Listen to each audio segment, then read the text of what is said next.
Artificial intelligence இப்ப இல்ல 1950 ல இருந்து இருக்கு artificial intelligence. Those days we didn't have the compute power to execute the same. You please take your mouse towards that menu அப்படின்னு சொன்னா mouse எடுத்து மேல ஸ்கிரீன் மேல வச்சிருக்காங்களாம். இப்ப நம்ம நினைக்கிற பேங்கிங்கே இன்னும் I feel that this will definitely change. For example,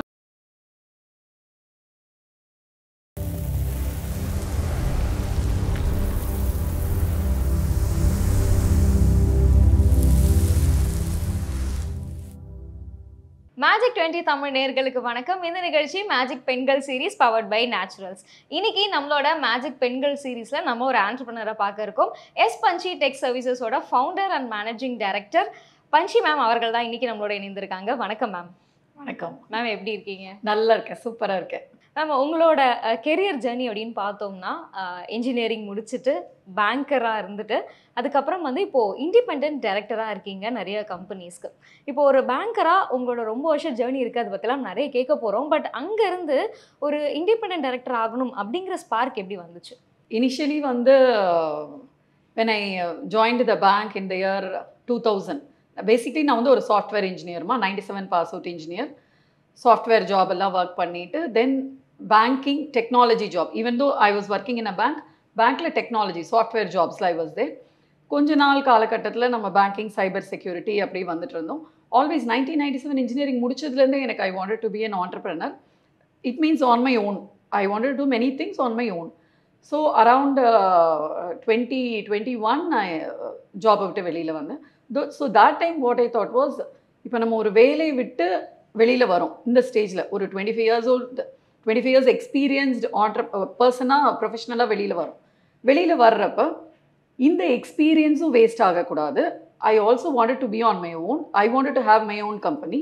so எஸ்பஞ்சி டெக் சர்வீசஸ் பிரைவேட் லிமிடெட் ஒரு கம்பெனி, இன்னொரு company M Subu academy private limited வச்சுருக்கோம். இது கூட I thought if I am an independent director, இந்த இவ்வளோ பெரிய experience, rich experience can be useful for other listed companies also. So ஒரு பெரிய நிறுவனங்களுக்கு நம்ம அவங்க போர்டில் போகிறப்ப நம்மளோட எக்ஸ்பீரியன்ஸும் அவங்களோட பிஸ்னஸ் எக்ஸ்பீரியன்ஸ் சேர்ந்து வீ கேன் கான்ட்ரிபியூட் தேர்ன்றதுக்காக அந்த independent director was my choice also in the career. Ma'am, இப்போது இன்னை காலகட்டம் எடுத்துக்கிட்டோம்னா ஒரு நிறுவனத்தில் ஒரு ஜாபில் நம்ம வந்து சஸ்டெயின் பண்ணுறதுக்கே நமக்கு நிறைய சேலஞ்சஸ் இருக்குது, நிறைய வந்து ப்ரிப்பேர் பண்ண வேண்டியிருக்கு, நம்ம அப்டேட்டடாக இருக்க வேண்டியிருக்கு. ஒரு லிஸ்டட் கம்பெனியோட இண்டிபெண்ட் டைரக்டர் ஆகணும் அப்படின்னா அதில் என்னென்ன மாதிரியான சேலஞ்சஸ் இருக்குது? நீங்கள் எப்படிலாம் உங்களை வந்து ப்ரிப்பேர் பண்ணிக்கிட்டீங்க? ஸோ எனி ஃபீல்டு, யூஸ்வலி வந்து ஐடி ஃபீல்டுனா நம்ம எப்பயுமே படிச்சுட்டே இருக்கணும், அப்டேட்டடாக இருக்கணும்னு எல்லாம் சொல்லுவோம். பட் இன்னைக்கு இருக்கிற காலகட்டத்தில் எந்த ஃபீல்டில் இருந்தாலும் you have to be updated. Latest trends பார்த்துட்டே இருக்கணும், படிச்சுட்டே இருக்கணும். ஃபார் எக்ஸாம்பிள், நான் பேங்க்கில் ஜாயின் பண்ணப்போ ஐ வாஸ் அன் இன்ஜினியர். அதுக்கப்புறம் பேங்கிங் எக்ஸாம்ஸில் எழுத வேண்டியிருந்துச்சு. தென் சைபர் செக்யூரிட்டி ப்ரொஃபஷனலானப்போ சைபர் செக்யூரிட்டி எக்ஸாம்ஸ் எழுத வேண்டியிருந்தது.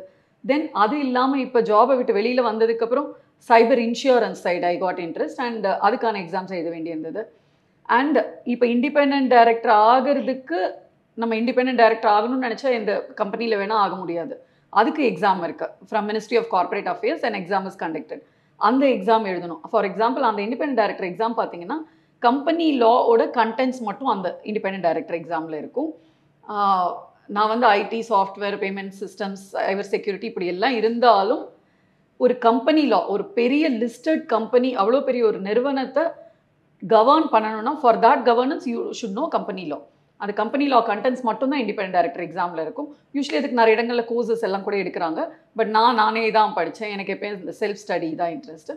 ஸோ நானே 21 அந்த எக்ஸாம் படித்து கிளியர் பண்ணிவிட்டு, அந்த எக்ஸாம் கிளியர் பண்ணால் மட்டும் பத்தாது, அப்பப்போ லா அமெண்ட்மெண்ட்ஸ் வரும். அதெல்லாம் we have to be updated. அப்போ தான் நம்ம ஒரு பெரிய கம்பெனியில் போர்டில் இருக்கிறப்ப அவங்களோட கவர்னன்ஸ்க்கு வெதர் எவ்ரி திங் இஸ் கரெக்டுன்றது அந்த ஒரு ஆஸ்பெக்ட் நம்ம வி ஹேவ் டு என்ஷூர் இல்லையா. ஸோ அதுக்கு நம்ம எப்பயுமே அப்டேட்டடாக படிச்சுட்டே தான் இருக்கணும்.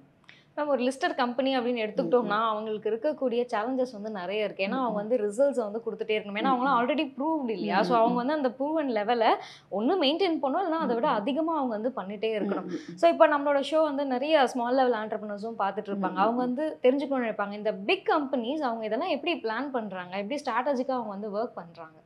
ஸோ கவர்னன்ஸ்னு பார்த்தீங்கன்னா வந்து நம்ம இப்போ சின்ன கம்பெனியாக எடுத்துக்கிட்டாலும் பெரிய கம்பெனியாக எடுத்துக்கிட்டாலும் everything is on planning and strategy management. So இப்போ சின்ன கம்பெனியாக இருந்தாலுமே ஏன் நம்ம வீடாக இருந்தாலுமே ஹவுஸ் பிளானிங் பட்ஜெட்டிங் எப்படி பண்ணுறோம், நெக்ஸ்ட் 1 இயருக்கு என்னென்ன பண்ண போகிறோம், என்னென்ன வேலை பண்ண போகிறோம், what is our plan, even நம்ம லைஃப்கே short term plans, short term goals, long term goals இருக்கும். அதே மாதிரி தான். ஸோ ஒரு எம்எஸ்எம்இ கம்பெனி எடுத்துக்கிட்டால் it will be like that only. Then the same thing when it is going to a big listed company, there also it is the same thing. Every time maybe quarterly planning இருக்கணும், budgeting இருக்கணும், then governance has to be there. Then on the planning and budgeting, whether it is followed, for that review. Usually நம்ம என்ன பண்ணுவோம், any system and planning இருந்தால் for that review has to be there. There has to be a review. Then review இருந்து அதில் ஒரு change, எப்படி minor changes வரும் நம்ம லைஃப்பில் சொல்லுவோம் இல்லையா, மாற்றம் ஒன்றே மாறாது. தென் அதே மாதிரி அது எல்லா இடத்துலையும் it is applicable. So even நம்ம ஒரு பெரிய கம்பெனியில் இண்டிபெண்டன்ட் டைரக்டராக இருந்தாலும், இப்போ என்னோடது ஸ்டார்ட் அப் கம்பெனிஸாக இருந்தாலும், everywhere planning, monitoring and then feedback, then you have to revise the plan and then you have to proceed. So இப்போ ஒரு இண்டிபெண்டன்ட் டைரக்டர் அப்படின்னு வரும்போது நம்ம ஒரு கம்பெனியோட மட்டும் தான் அசோசியேட் ஆக முடியுமா, இல்லை நிறைய கம்பெனிஸோட அசோசியேட் ஆகலாம்? Up to 7 companies we can be on the board. இப்போ வந்து நான் 2 கம்பெனியில் இண்டிபெண்டன்ட் டைரக்டராக இருக்கேன், 7 கம்பெனி வரைக்கும் எடுத்துக்கலாம். ஓகே, இப்போ அப்படி இருக்கும்போது உங்களுக்கான சேலஞ்சஸாக நீங்கள் என்ன மேம் ஃபேஸ் பண்ணுவீங்க? இப்போ வந்து மல்டிபிள் கம்பெனிஸோட ஒர்க் பண்ணுவீங்க, நமக்கான ஒரு கம்பெனிலே நமக்கு வந்து நிறைய வேலைகள் நம்ம வந்து பண்ணுற மாதிரி இருக்கும். ஸோ இப்போ மல்டிபிளாக பண்ணும்போது நம்ம எந்த அளவுக்கு ப்ரிப்பேர்டாக இருக்கணும்? சேலஞ்சஸ்ன்னு சொல்கிறத விட வந்து ஐ ஃபீல் தட் அதில் நிறைய அட்வான்டேஜஸ் இருக்குது. 22 years I was in the industry, software industry, mostly software, banking, ஒரு கவர்மெண்ட் செக்டரில் இருந்தேன். வெளியில் வந்ததும் ஒரு கம்பெனி, ஒரு பெரிய கம்பெனி எப்படி ரன் பண்ணணும், அந்த experience we can learn from one board. Even as an independent director, when I am in 2 boards, the best practices from one board we can take it to the other company. True. First company independent director இருக்கிறத விட, when you take other company also, then some companies the methodology will change. இவங்களோட best practices எடுத்து இங்கே சொல்லலாம், இவங்களோட best practices எடுத்து இங்கே சொல்லலாம். So overall it is actually a wonderful experience. And இந்த பெரிய கம்பெனிஸோட experience we can deploy in our businesses. And also when we are mentoring other startups and other companies, private limited companies, we can assist them. So it's actually a very beautiful journey. Super. நம்ம உங்களோட journey பற்றி பேசும்போது நம்ம பேசணும், engineering முடித்தோம், அங்கேருந்து வந்து ஒரு சுச்சுவேஷனால நம்மளால் வந்து பேங்கிங் சைட் நம்ம வந்து என்ட்ரு ஆகிறோம். அண்ட் நீங்கள் என்ட்ரான அந்த டைம் பார்த்தீங்கன்னா அப்போ தான் டிஜிட்டல் அப்படிங்கிற ஒரு ஃபீல்டு வந்து வருது. ஸோ நிறைய சேஞ்சஸ் வந்து வர வேண்டிய காலகட்டமாக இருக்குது. என்னோட கொஸ்டின் என்னவாக இருக்குது அப்படின்னா, ஒரு சேஞ்ச் வந்து அவ்வளோ சீக்கிரம் நம்ம யாருமே, நம்ம ஒரு சின்ன சேஞ்சு கூட அவ்வளோ சீக்கிரம் அக்செப்ட் பண்ண மாட்டோம். அவ்வளோ பெரிய டிரான்ஸ்ஃபர்மேஷனை நீங்கள் வந்து இம்ப்ளிமெண்ட் பண்ணணும், அது உங்களுக்கு எவ்வளோ சேலஞ்சிங்காக இருந்தது? Very nice question. நான் பேங்க்கில் ஜாயின் பண்ணப்போ 2000 I joined.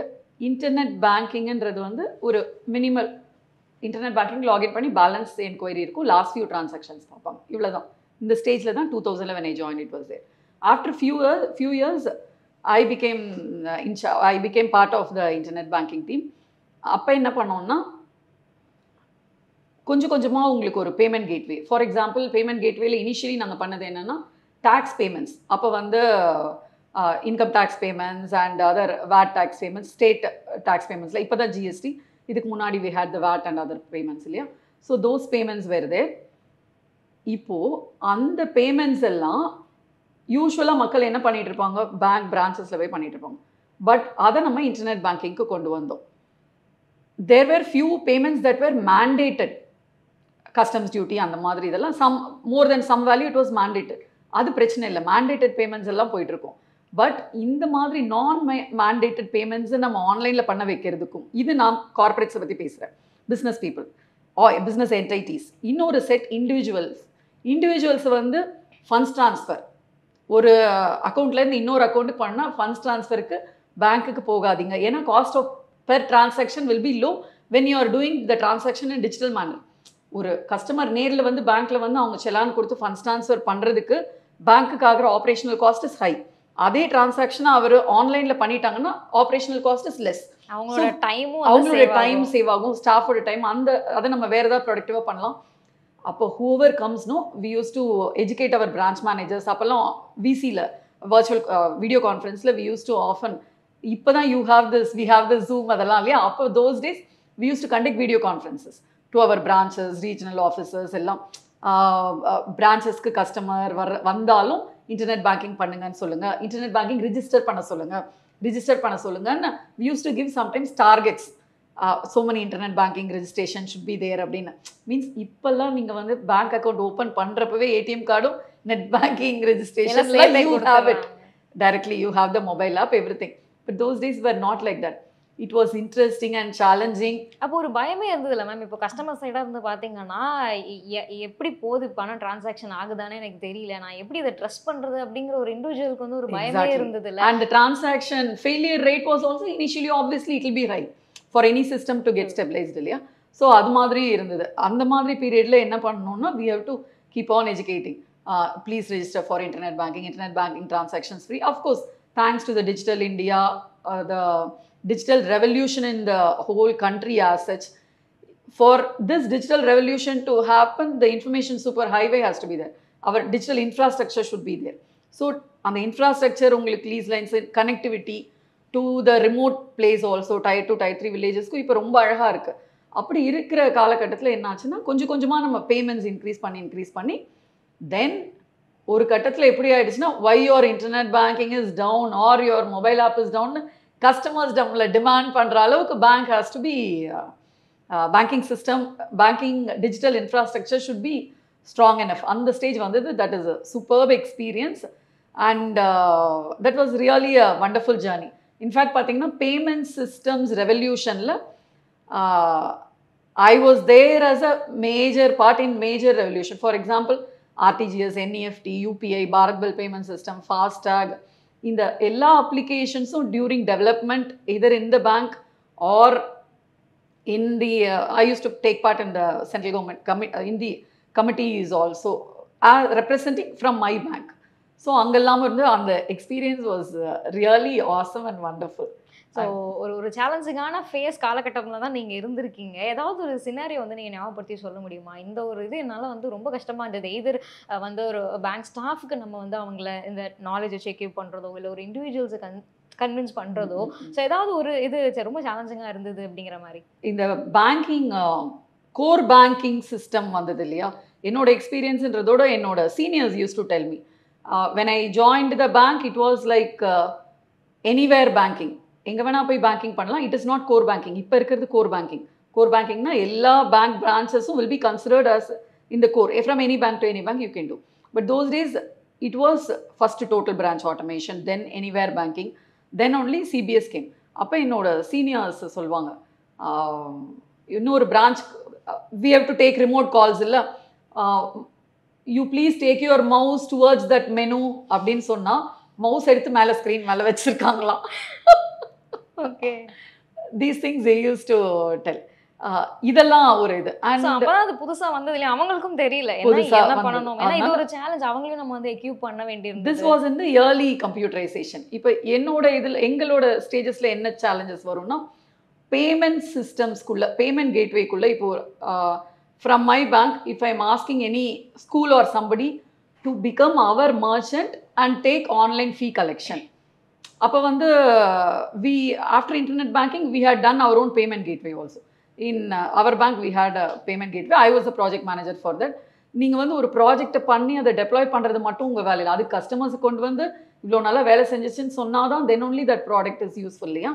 So I used to speak to other regions and உங்களோட இதில் யார் முக்கியமான கஸ்டமர்ஸ் கொடுங்க, அவங்கக்கிட்ட நான் பேசுகிறேன்னு பேசுவேன்.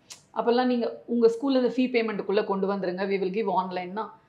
நோ மேம், ஆன்லைன் பேமெண்ட் எல்லாம் எங்களுக்கு வேண்டாம், இப்போ already we are happy, we are printing வச்செல்லாம் பேரண்ட்ஸ் போய் ஸ்கூலில் காலேஜில் இதில் கவுண்டரில் போய் பே பண்ணுவாங்க. ஆர் ஆல்சோ இதெல்லாம் maybe now it is a history, உங்கள் ஜென்ரேஷனுக்குலாம் இது புரியவே நினைக்கிறேன்.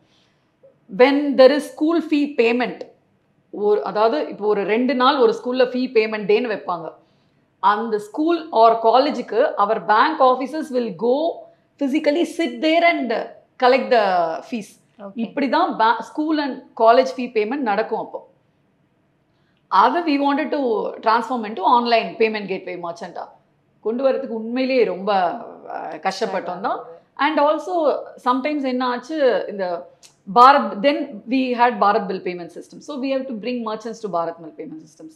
அப்பையும் போகிறப்ப என்னென்னா, இல்லை ma'am already we are happy with the payment gate, why இல்லை here you have so many advantages, இல்லை மேம் இருக்கும். Then we had to convince. That was a negotiation, good journey. Ma'am இப்போ நான் ஏன் அந்த பீரியட் பத்தி நிறைய கேட்குறேன் அப்படின்னா ஃபியூச்சரை விஷுவலைஸ் பண்றது வந்து எல்லாருக்குமே சாத்தியம் கிடையாது. இது ஃபியூச்சர் இப்படிதான் இருக்க போகுது அப்படிங்கிறதுலாம் யாருக்குமே தெரியாது. அப்போ இது ஒரு ட்ரையல் அண்ட் எரர் மாதிரி தான் நம்ம பண்ணிட்டு இருப்போம். என்னைக்காச்சும் நீங்க நினைச்சது உண்டா இது வந்து ஒரு ஃபெயிலியர் மாடல் ஆகுமோ? ஏன்னா யாருமே அக்செப்ட் பண்ண மாட்டேங்கிறாங்க, பயப்படுறாங்க. இது ஒர்க் அவுட் ஆகுமா ஆகாதா அப்படிங்கிற தாட் இருந்துச்சா? உண்மையிலேயே அந்த மாதிரியான தாட் இல்லவே இல்லை தான். பிகாஸ் எப்பயுமே நான் எப்படி யோசிப்பேன், ஃபார் எக்ஸாம்பிள் நான் திருப்பி என்னோட இதுக்கே போகிறேன்னா, நான் இன்டர்நெட் பேங்கிங் டெவலப்மெண்ட்டில் இருக்கிறப்ப funds transfer from one account to another account நாங்கள் முதல்ல டெவலப் பண்ணிட்டோம். தென் அப்போ ஐ யூஸ் டு ஹேவ் ஆர்டினா ரெக்கரிங் டெபாசிட், மாதம் ஒரு அமௌண்ட் போடுறது. ஆர்டி பே பண்ணுறதுக்கு நான் பிரான்ச்சுக்கு போயிட்டு வருவேன். Then I told my team, why can't we do RD payment also here. இந்த மாதிரி நம்மளோட இதுக்கு ஸோ எதையுமே ரொம்ப நல்ல விஷயத்த மக்களுக்கு டைம் சேவ் பண்ணுறதை கம்ஃபர்டபுளாக கொடுத்துட்டா எந்த புது சிஸ்டமாக இருந்தாலும் they will come and save. அது என்னோட பிலீஃப் இப்பயுமே. ஃபார் எக்ஸாம்பிள் இப்போ நம்ம நினைக்கிற பேங்கிங்கே இன்னும் I feel that this will definitely change. For example few years back ஒரு ப்ராடக்ட் ஐடியாத்தானில் I got all India first prize also. That was IOT banking. IOT cameras நீங்கள் இப்போ ஒரு பேங்க்கில் ஃபிக்ஸ் பண்ணிட்டீங்கன்னா that can detect whether the person who is entering is your customer or not. Then you can revolutionize banking. இவங்க கிட்ட இது இல்லை. we have fridge in house. ஃப்ரிட்ஜில் reorder level. Ball தீந்துருச்சுன்னா that itself will order. It will connect to Amazon and order. That is also again smart. Or AI based. Now you have artificial intelligence. Artificial intelligence இப்போ இல்லை, 1950 இருந்து இருக்கு artificial intelligence. Those days we didn't have the compute power to execute the same. இப்போ compute power வந்ததுனால AI applications, the users for AI are there. இது of course எல்லாருக்கும் எக்ஸ்பர்ட்ஸ்க்கு எல்லாருக்குமே தெரியும். ஸோ ஆர்டிஃபிஷியல் இன்டெலிஜென்ஸ் இன் பேங்கிங் இவ்வளோ நாள் இதெல்லாம் பண்ணியிருக்காங்க. நெக்ஸ்ட் வந்து இவருக்கு 4 கிரெடிட் கார்டில் பில் இருக்குது, மாதம் கிரெடிட் கார்டு பில் இந்த கஸ்டமர் கட்டலை, ஸோ இவருக்கே ஒரு பர்சனல் லோன் கொடுக்கக்கூடாதுன்னு சிஸ்டமே ஜென்ரேட் பண்ணி கால் சென்டருக்கு ஒரு அப்டேட் போய் தென் கால் சென்டர்லேருந்து they can make a call to customer saying that இவ்வளோ பில் வச்சுருக்கீங்களே, நீங்கள் ஒரு லோனே தந்துட்டுமா, உங்களுக்கு கிரெடிட் கார்டு இஸ் ஹை இன்ட்ரெஸ்ட்டுன்னு. இந்த அளவுக்கு ஏஐல யூ கேன் டூ வண்டர்ஸ். இதெல்லாத்தையும் விட்டுட்டு இப்போ metaverse, virtual reality, you have this AR VR and metaverse இல்லையா.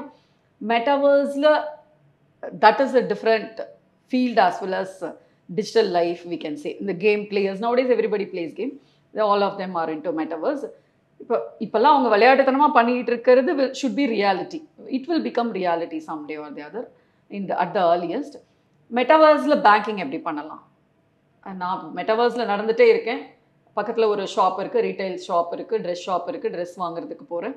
அப்போ then my bank can tell me that நீங்கள் already you have bought from this jewellery, please go to this jewellery and விசிட்னு சொல்லலாம். They can enter into a bank in metaverse. நான் வீட்டில் இருந்துகிட்டே பேங்க்குள்ளே enter பண்ணுற மாதிரி I can using VR headset I can login to bank. என்ன சொல்ல வரேன்னா, நீங்கள் சொல்கிற மாதிரி எதையுமே நம்ம மக்களுக்கு இன்னும் கம்ஃபர்டபுளாக அவங்களுக்கு டைம் சேவ் பண்ணுற மாதிரி யூஸ்ஃபுல்லாக ப்ளஸ் அவங்கள ஹாப்பியாக வைக்கிற மாதிரி. ஏன் எல்லாரும் கேம் விளையாடும்? there is a bit of happiness than normal life. இது மாதிரி கம்ஃபர்டபுளாக எந்த யூசர் அப்ளிகேஷன்ஸ் கொடுத்தாலும் be it fintech, banking or anything, definitely it will be a huge hit. So நீங்கள் என்ன சொல்ல வரீங்கன்னா இப்போ நீங்கள் பார்க்குறதெல்லாம் சேஞ்ச் இல்லை, இன்னும் சேஞ்ச் நிறைய வரப்போகுது அப்படின்னு.